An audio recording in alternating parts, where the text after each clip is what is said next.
Tim, you have your hand up. Yes, I just want to make people aware or remind you that the month of March has been declared Climate Emergency Month.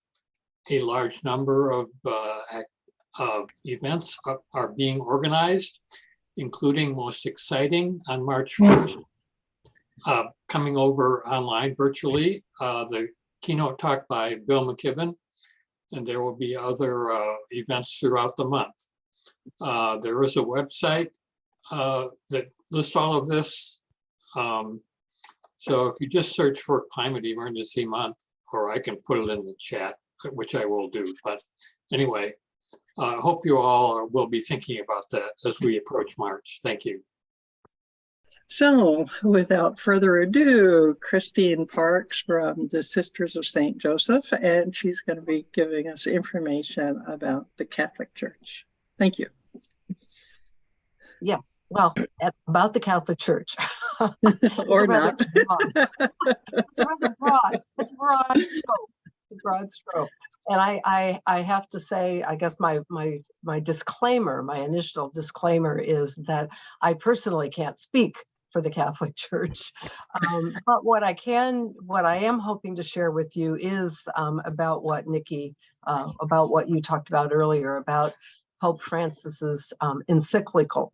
And an encyclical is a letter that's written to the church. So let me pull up my PowerPoint here.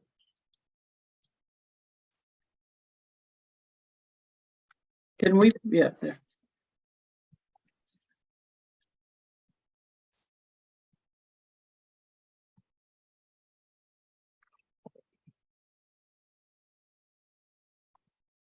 Oops. Oops, it went away. Okay, let's try this again. Share, and then I just have to figure out how, oh, here we go.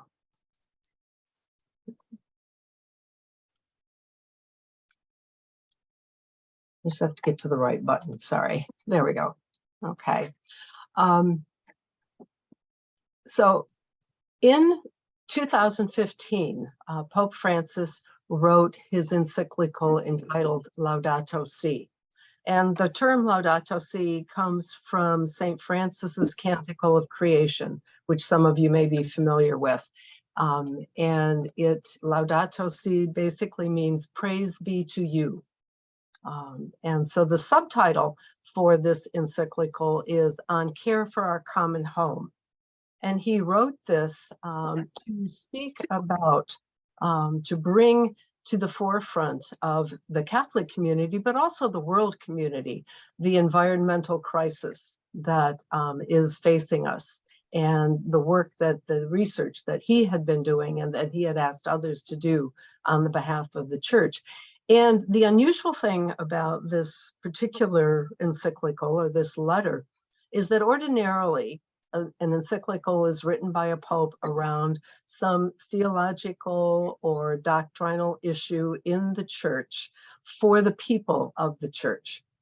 That's who it's for. But in this case, what Francis did is he addressed this letter, Laudato Si, to the people of the whole world, all the people. It was an invitation to all of the people of the world. And he describes this as a new dialogue about how we are shaping the future of our planet, calling on the church and the world to acknowledge the urgency of our environmental challenges and to join him in embarking on a new journey to integral ecology. And one of the core principles then of the Laudato Si document and of what the Pope is trying to talk about here is that concept of integral ecology. And integral ecology is an understanding about the interconnection, which is at the essence of reality, a way of seeing that can perceive interconnections among humans and the rest of creation. And I think it wouldn't be a surprise to most of you to be aware that it's not been, it's often been an underlying sense within the Western churches that human beings are the pinnacle of creation. We are the apex. And so what integral ecology says is no, we are totally and deeply interconnected as members of creation. And it would be more valuable to us to see creation as a circle rather than a pyramid, with humanity at the top of that pyramid. So it's a way of seeing those interconnections and understanding those interconnections in a new way. And it's meant as a moral principle for acting in harmony with those interconnections. And it serves as the foundation for Pope Francis's analysis of the ecological crisis that we face. And it's the basis of his proposal for how to respond. And integral ecology is a way of seeing then that opens our eyes to the myriad of creatures with whom we are interrelated. That the world, that the planet, that our Earth is not just there for human beings to use and abuse. And I'm preaching to the choir here because I know you all believe that. But that hasn't always been the stance of religions, particularly of Western religions, of many Christian religions. And so integral ecology helps us to understand our interdependence and to value the rest of creation equally as we value the human community. And it gives us a guide for acting, an expansion of solidarity that includes social interdependence. It moves us from a sense of being socially interdependent with just other human beings to human interdependence with the rest of creation, that we are all one. And so since everything is closely interrelated, Pope Francis says in Laudato Si, and the little in parentheses at the end of some of these quotes are where they are found in Laudato Si. It's a very easy document to navigate sometimes because all of the sections are numbered.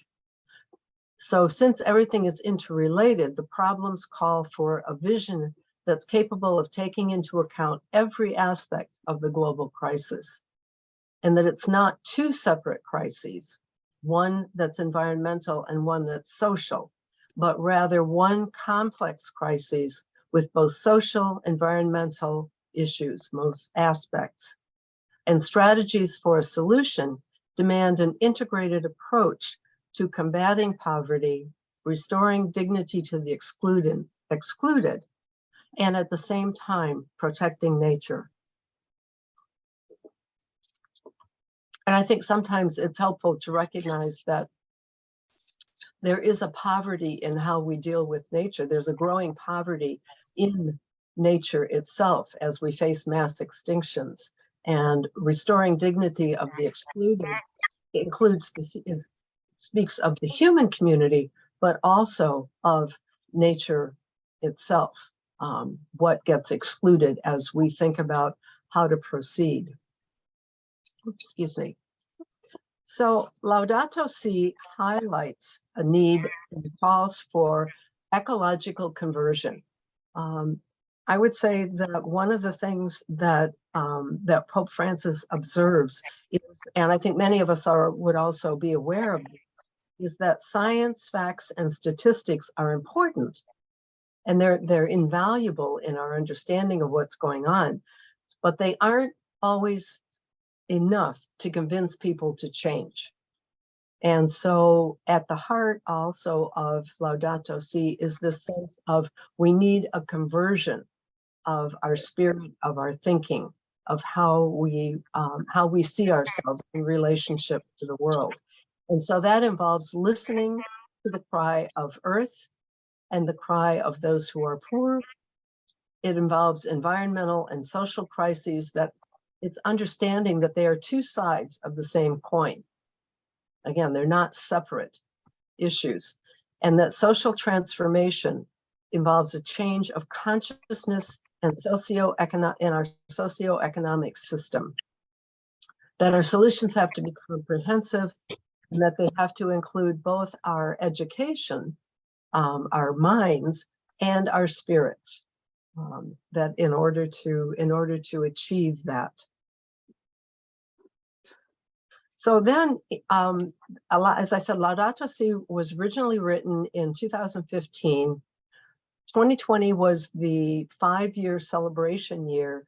And in 2021, and throughout 2020, there was a growing coming together of organizations, different organizations in the Catholic community, talking about this and saying, okay, how do we move this letter from something we read in a book or on a piece of paper to something that actually influences us to action? And so groups came together to talk about, can we agree upon some goals and look at how can we together as a Catholic community, which not an exclusion to the rest of the world, but how can we move toward becoming a tipping point for real change around the climate crisis. And so in May of 2021, there was the launch of the first 7-year movement to achieve carbon neutrality and sustainability. That was the overriding goal. And so an invitation went out to the Catholic community, to dioceses, parishes, to organizations and institutions, to congregations of men and women religious, to sign on for the first 7-year process. And so the 7-year process is a journey that to add new participants each year, to double the number of participants, to grow the Laudato Si inspired network across all of the sectors of the church, which includes the diocese, education institutions, healthcare institutions, parishes, religious congregations, all of the different organizations that make up the church, and to reach that critical mass. And so there were, and I can't tell you right offhand, other than it's hundreds of organizations, dioceses, parishes, men's and women's religious congregations that signed on for the first 7 year. And I know that, and so that was in 2021. And I know that in 2022, there were additional groups that signed on for a 7-year, so that it would be staggered for a 7-year, for their own 7-year process. And these are the goals that the process invites us to espouse and to work on achieving. And so it's response to the cry of earth, response to the cry of those who are poor, ecological economics, the adoption of simple lifestyles, ecological education, ecological spirituality, and community engagement and participation. So those are the 7 goals that are part of what has come to be known as the Laudato Si action platform, which is what we have signed on to and committed to. So in the 7-year commitment, the first year involves planning. It's looking at those 7 goals, and as an organization, creating objectives and initiatives, getting group affirmation to that plan, and then designing measures, measurement criteria. So that was for us, for the Congregation of St. Joseph, which I'm a member of. We did that planning in 2022. So that was our planning year. We signed on in May. We began working toward it in the fall of 2021, getting the affirmation from our congregation. And then in 2022, we had a planning committee that worked on creating objectives and initiatives and inviting the congregation to affirm that plan. So in years 2 through 6, which 2023 would now be our 2nd year, is the implementation time. So at that point, we begin looking at how do we implement the initiatives. And we look at making sure that there's ways that we can review them, that we can assess them, that we can look at what is our progress. And for us as a congregation and many other groups, most, especially the groups that started the first 7-year class or whatever you want to call it, cadre, we weren't starting from ground zero. We as a congregation and many others and many dioceses and folks had been working on trying to become more sustainable for quite a long time. So this was simply a deeper step into that process for us, for many of us. So we have a 6-year span or a 5-year span of implementing the initiatives. And then in year 7, it's meant to be a year of jubilee and celebration, recommitting, and then looking at creating new initiatives if we need to do that. Because part of what we recognize is that saying that any organization is going to become carbon neutral in 7 years is a pretty audacious plan. And so we recognize that our goal is to make some steps toward that, and to know that we're going to keep that in our mind's eye, but it's probably going to take longer than that because we're part of a larger system. We're part of our social system, our economic system, our cultural system, for us within the United States, for other organizations globally. So there are things we can control and things we don't have so much control on, which is why the goal around community engagement and participation is so important, that we be connected with other organizations that share those goals. So the process involves what are called 3 components or 3 pillars, and they are a public commitment, which we have done as a congregation, working on a transition to integral ecology, which involves that ecological conversion that I mentioned earlier, and then journeying together, both as a congregation, as part of the Catholic community, but also as part of the global community, as part of our local communities, even within our local areas. And so we committed to complete the transition to integral ecology within 7 years. And like I said, that's pretty audacious. We're pretty, we know that it's a longer journey than just 7 years. But we've committed people resources, financial resources to doing that. We've committed to communicating this commitment to the public. And so we have that information on our website. We share it with other organizations and groups. We look for opportunities to connect and to move that forward, to be accountable to our public. And I like to think, in some ways, my participation with this group is a part of that public accountability and that public commitment, that being joined, that being one with our neighbors in our local area, as well as our globals, and then to celebrate our accomplishments. The 7 sectors that I mentioned earlier around this are the families, parishes and dioceses, educational institutions, hospitals and healthcare, the economy, organizations, groups, and religious orders. And so all of that is the goal of it, is to have all of that come together. Now, realistically, we know that if I were to walk into any group of Catholic people and say, well, how are you doing with your Laudato Si work? There would be people who would sort of go, what is Laudato Si? We'd like to think that everybody knows what it is, but we know that they don't. And so for some people, it would be new. For some people, it would be something that they're aware of. And for some people, it would be something that they recognize we're on a journey toward. So even, even within the Catholic Church, there's a whole range of people's participation, people's awareness, people's knowledge about that, about what we're trying to do.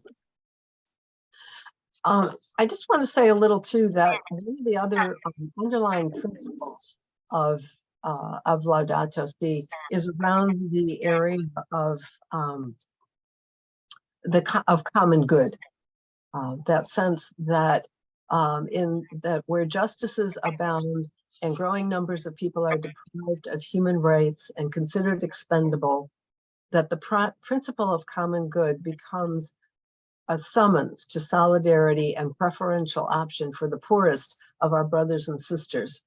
And our understanding in, as espousing this Laudato Si action platform is that the poorest of our brothers and sisters also includes water, air, the animal, the winged, the four-legged and winged and 6- and 8-legged, and community. It's more than just the human community, but it's all of those communities together, and that they're all a part of this option that we make for the common good. And so human ecology is inseparable from the concept of common good. It is a sum of the conditions of social life, and it allows individual members relatively thorough and ready access to their own fulfillment. So it's not just, it really is looking at what are all of the systems that create inequities and oppression, that keep people from being the fullest persons that they can be, that keep our local habitats from being the fullest and richest habitats that they can be, that keep our earth from being the fullest and richest that it can be. So it's respect for the human person, and we would add for all of creation, which is endowed with rights to their integral development and to the overall welfare of societies that extends to future generations. And again, that's something that we're very aware of, that sometimes gets lost, that it's not just what's happening today, but it's what's going to be there for our nieces and nephews and children and grandchildren and great-grandchildren into the future. So, and finally, I want to share, some of you may or may not be aware of this, but in this past year, there was a film that was produced, and it was produced by a company that does documentaries, and it's called The Letter. And the letter tells of the invitation and journey to Rome of 5 individuals from across the world who are frontline environmental activists and leaders, to share their stories and to discuss the letter, the Laudato Si letter, to come together with Pope Francis to talk about that. And so, and it was filmed. And the film begins with the letter being written and the letter being delivered to these people, one of whom represents climate people who've been disrupted from their homelands due to climate, a young person who is an activist for climate change, an indigenous leader from the Amazon whose lands and livelihood and people's culture is at risk because of what's going on in that area. And then 2 scientists whose particular arena of work is with oceanographic changes and coral reef changes. And so all of these people then came to Rome to share with the Pope their stories. And this is what this film is about. And it's about an hour and a half, the film is. It's very well done, and it's very inspiring and moving. And it's available free on YouTube. YouTube was so felt so good about the quality of this film that they have allowed it to be shown at no cost. So if you were to simply Google or whatever your browser is, the letter Laudato Si film, you would be able to see that film. And it's a wonderful opportunity to share some of those stories with people. And again, oftentimes it is in sharing our stories. And we know this from the work that we do. It's in sharing our stories where people are moved and touched. And oftentimes that brings them to make changes that they might not do otherwise. So that's our Laudato Si journey. Our journey as a congregation, the Sisters of St. Joseph, and the journey of the church, but that's also the journey, a journey that's ecumenical, because there are certainly other groups besides Catholic groups, church groups, that are equally committed to making this journey. So anyway, thank you, and I hope this was, helpful and worthwhile.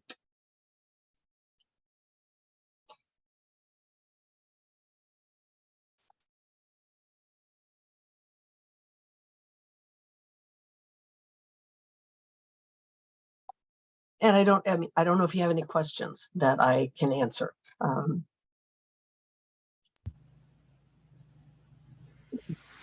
I'm seeing Tim's hand is up.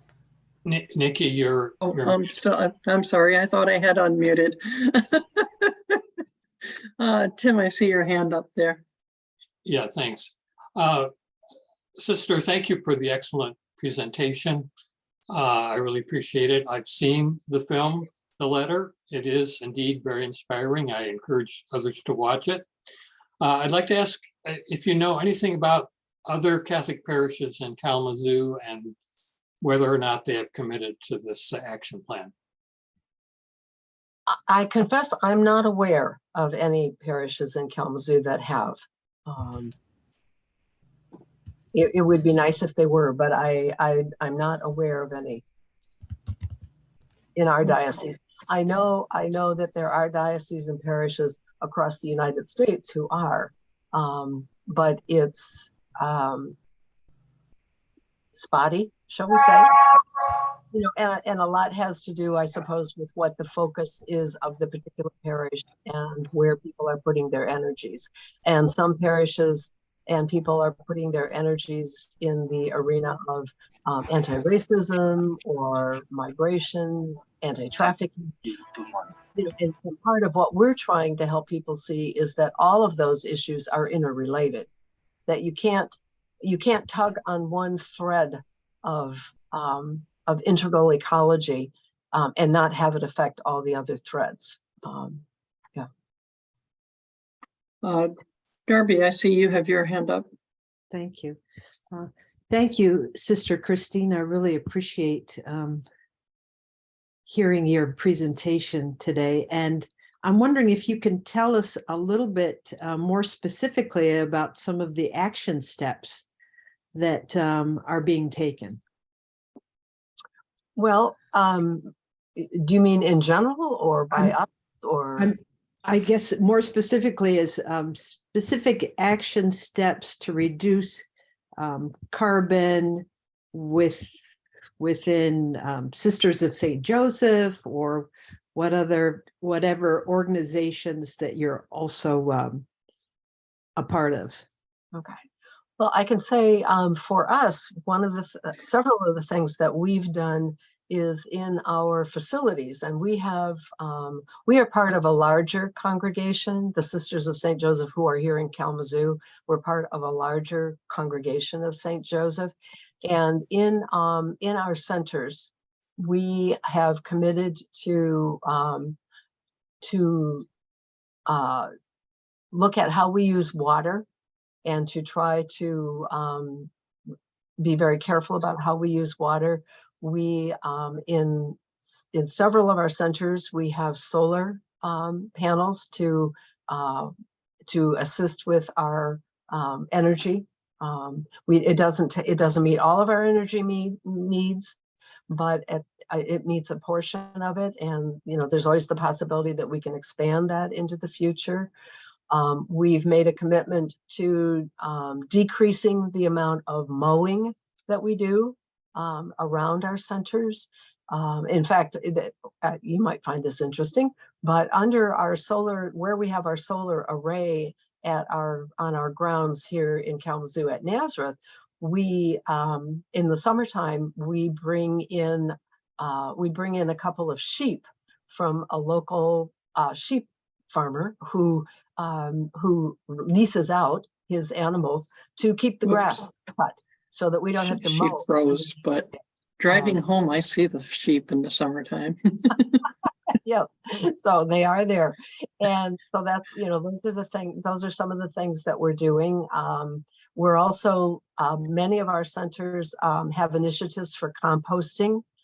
Some of them have gardens where we're doing some growing of some of our own vegetables and herbs in the summertime. We have transitioned to LED lighting in many of our centers. So we've done a lot of things, and as we move forward, part of what we're trying to do is to look at how to both for ourselves but also for others, how can we help to educate ourselves and others around this, around these principles, and what are additional actions that we might be being called to take. We've made a commitment to begin purchasing electric vehicles.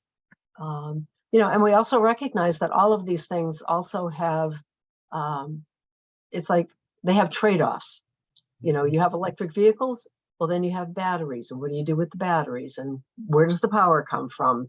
And so it's all that interconnectedness. It's never just as simple as, oh, well, we're just going to get electric vehicles and then that will save the world. So we're trying to look at the broad scope of that. Very good. Thank you. I'm going to interject a question from the chat before it disappears from my screen. How can local citizens get involved with the Sisters of St. Joseph and their efforts on this matter? Well, that's a lovely question. I would say if anyone is interested, they could contact me, and we could see. We are just beginning to look at that part of our goal around engaging and participating with what's going on. And so for us, it's what might people want to join us in doing, but it's also where can we join with what others are doing. So it's that both and kind of a thing. Yeah. Okay. Also in the chat, I did put some links to the Laudato Si the Laudato Si movement, which is kind of the overarching organization that's working with Laudato Si, and a link to the letter, the film. So it would be an easy way to get to it. Dwayne, you were the next one with a hand up. Thank you, Christina. I want to commend you and your congregation on what you're doing. I not only love the overarching theme of what you're doing, I love the approach, the 7-year, take a year to plan, 5 years to implement, and a year to celebrate and recommit. I love that. I think we could all learn from that. Every church, every congregation. And I look at this group today where most of us retired folks and have the freedom to tune in on noon on a workday. But I'm hoping that some of our younger, the next generation and the generation after that, I'm hoping that they are also going to get involved in this, feel the burn, so to speak, and become committed to this integral ecology with all that means. So thank you so much for this presentation, for what you're doing, and best wishes and continuing to do it. Thank you. Thank you. Thank you from all of us. Yeah. So to give you your title, Reverend Ruth Mordyke has the next question. Well, it's a question, I guess, but I'm going to preface it with some comments. I just am aware of how important this statement is on a global level. You know, that collectively Catholic entities or Catholic related entities are the largest property owners, or among the largest property owners on the planet.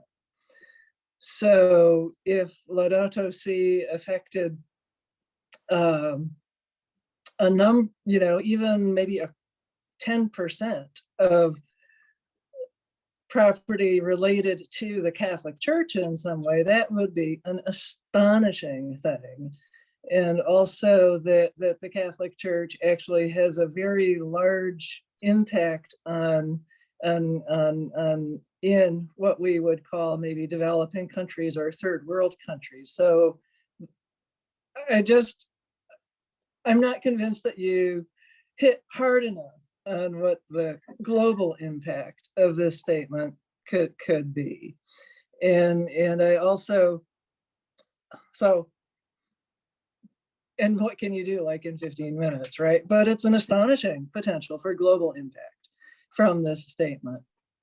And I also just wanted to point out that one way I'm recently aware of about the intersectionality of this is I've become recently aware of a major Catholic publisher called Orbis Books, who I just picked up a couple of their books, and one of them is about eco-womanism, African-American women and earth honoring faiths, and then one called Reclaiming Stolen Earth, that's an Africana eco-theology. So I just was struck when I looked at their catalog that they're really trying to practice and promote integral theology in that publishing arm. But the question is, thank you for your patience with my comments. The question is, I guess, is that at rock bottom, Laudato Si is about solidarity and liberation theology. And for good reasons, I think Pope Francis shied away from those words largely in the encyclical. But I was just wondering what your thoughts are about putting Laudato Si into what would probably be understood as liberation theology terms, and really focusing on the liberatory aspect of it. Okay. I mean, yeah, I have to say it's a huge question. Yeah, and it's not one that I've thought a lot about, except that I think if we think about it in terms of the entire community of creation, what we would call the entire community of creation, it is about that is what integral ecology and what common good is about that liberation, is about how ecosystems can thrive without having to always be supported by humans to bring them back, how we can change our behaviors so that we don't have to keep rescuing, you know, whether it's rescuing people or rescuing environmental systems. How can these systems, how can the human community, how can the community of creation exercise its own agency, as it were? And so, yeah, I would say that there are certainly liberation elements to that, in terms of that aspect. Yeah. Okay, there's a question that was in the chat that was before you, Mark, so I'm gonna read that first. Are you synced with Michigan Interface Power and Light? Yes, we are. Sister Ginny Jones, who was on this, I don't see her here right now, but she has been a part of, oh, there you are, Ginny, up in the other corner, sorry, on my screen. She has been a part of the Michigan group for a long, long time. And then more recently, I've become connected with the group and am hoping to be able to be more participative as we move forward, as that group moves forward. So, yeah. Okay, so Mark, you're the next one. A comment early in the talk, there were a set of 7 focuses, I guess. I'm not sure what they were called exactly, but one of them was simple lifestyles, or words to that effect. And I think that is so important, because research has shown that people with higher incomes tend to consume more resources and also create more pollution, including carbon pollution. So it is difficult to have a high income and resist the siren call of another airline flight and another cruise or whatever. And so we can look at ways, and you focused on this in some of your comments, of doing more with less. Ultimately, a part of the solution, I think, has to be doing less and consuming less, period. And that is, of course, a moral precept. It is something that can be shared, passed along within all sorts of communities, including communities of faith. So I just wonder if Sister Christine has any reaction to those thoughts. Well, certainly, the whole concept of simple living is a foundational one to religious communities, to men and women's communities. But we also recognize that we are also a part of our culture, and so we are as at risk for being seduced by the consumer society as anybody. So it's a call to us, as well as to others, to say, what do we need? What can we share? And as we look at, especially as we look at the whole area of, quote unquote, recycling, it's like, what can we refuse to use? What can we reuse? And if we are going to buy new things, how do we look at how they're made, who makes them, where the resources come from, and then keep asking ourselves, do I really need that? Do I need the latest this or that? Yeah, and so it's how, for us, it's a part of our life, but it's something we keep having to call ourselves back to also, in terms of our own use of resources, and then to witness to that in the areas where we have influence. I don't know if that exactly answers, but. Tom, you seem to be last but not least. Oh, I'm here. I'm sorry I was in the car during much of this, and so I'm going to have to replay it on YouTube and catch all the fine points. But Sister Christine, you have my attention. This is really, really powerful. And I'm with the Unitarian Church, the People's Church.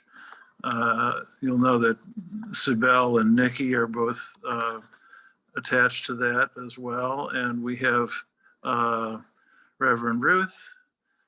We have Steve Bertman and Joan. We have a lot of people who are attached to faith institutions in this city who are moving along this path in various speeds and in various ways. But your vision, what you describe, is so all-encompassing. It includes social justice, environmental justice, climate justice. And I just wonder if you would be willing to kind of convene these faith institutions, some people from them, and see if we can get things moving forward. I know that Sibel and Steve are involved in Hope for Creation. You may be as well. That in some kind of unified way that we can move our city and our county to the next level. So I'm just throwing that out as a possibility for you. I certainly would be willing to join, but I don't have the extra space in my calendar to be doing it myself. But I think there's a great potential in the faith communities to really achieve some kind of change locally. Well, and I think you mentioned it. I think, the group that I think is working on moving that forward is Hope for Creation. And I would see myself participating with them to look at, how do we keep moving this? How do we move this in our faith communities, but also how do we move it in, in our local area? So, yeah. Okay. Steve, who dropped out earlier, is back with a question. Well, I could have dropped out again because Tom more or less asked my question. Okay. Sister Christine, thank you. I was going to pose the question this way, though. What were you hoping to accomplish today? In the context of sort of outreach or recruitment of people to join the movement. That was kind of what Tom was asking. But I'm curious, so I decided to leave my hand up to see how you might respond to that question. Well, I think I responded to Nikki's invitation. But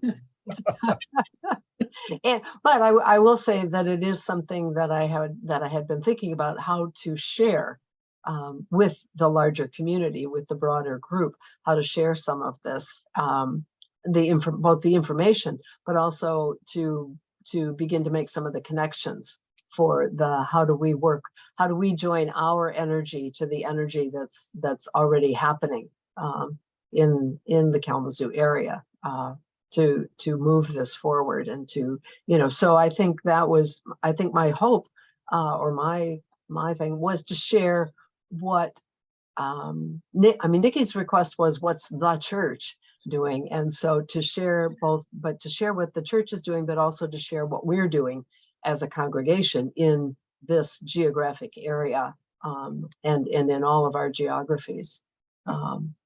And so, yeah. And then to say like as I participate, I'm hopefully able to participate more with Hope for Creation. What is the role of the faith community in bringing this forward, in working with this? Yeah. Right. At the risk of being so presumptuous as to speak for Hope for Creation, when Ruth and Claire and Sister Ginny and Sibel are all also on this call, from Hope for Creation perspective, I would ask, how can we specifically work with the Sisters of St. Joseph and with this larger movement to bring it or something similar, to share that more broadly in the religious community, the faith community, peoples of faith, houses of worship, however you want to describe it, in Southwest Michigan. And that's not a, I'm not going to ask you to answer that question in 2 minutes, right? I mean, that's a larger conversation, but this has been really fascinating for me. And I hope that we discuss it at a future meeting soon. So I was going to say wrap it up, but Tim, you have a question? Yeah, after I unmute myself. First of all, I don't know if you are interested, sister, in becoming an affiliate of the Kalamazoo Climate Crisis Coalition. If you We have, are. you We already are. Okay, so forgive me for not knowing that. Other possibilities to become a sponsor of the Climate Emergency Month. But also, I want to go back to Mark's point about consumerism. I know that I read parts of Laudato Si, but it's been a while. I know that there's some very strong statements in there about consumerism. Can you summarize those for us if you recall them? Thank you. I confess that it's been a while since I've actually read the document myself, and I had hoped to be able to do that before today, but I wasn't able to get back and to try to reread it. I did find a kind of a synopsis of it, but it would take me a minute to get through that. But I would encourage people to to take a look at it, and I think there are available online. There would be there's a couple of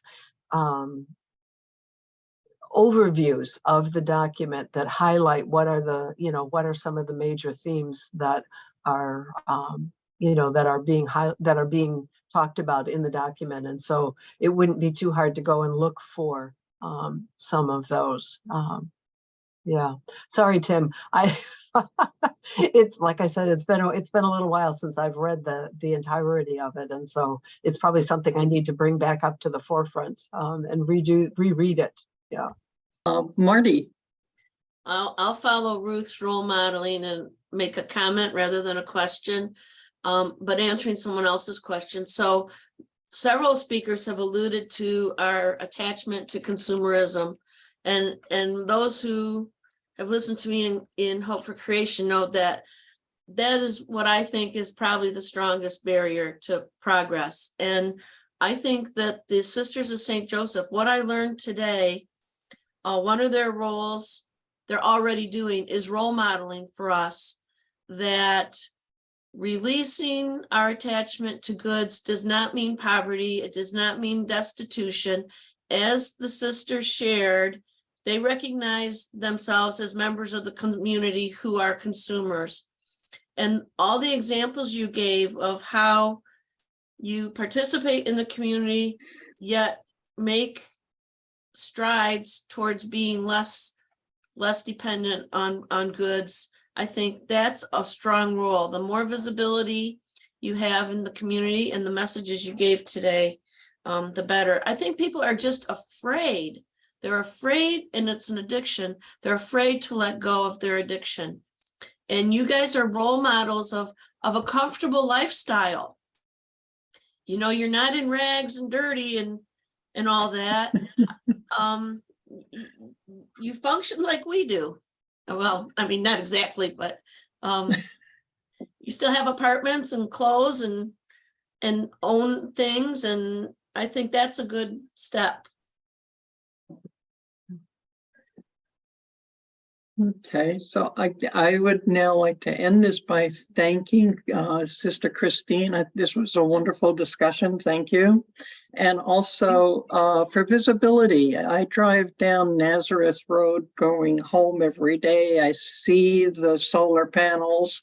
Not only do they have the big array, they also have the solar panels on their parking, whatever you would call that, roofs. So you can see that there's different ways of doing the solar panels. As I said, I see the sheep in summer.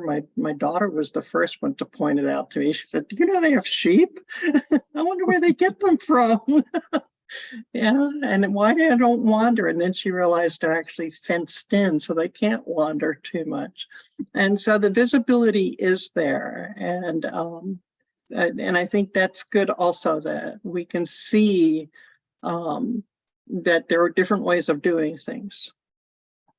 And so again, thank you. And if there's no announcements about anything, I think we can call this over. Thank you. Thank you all.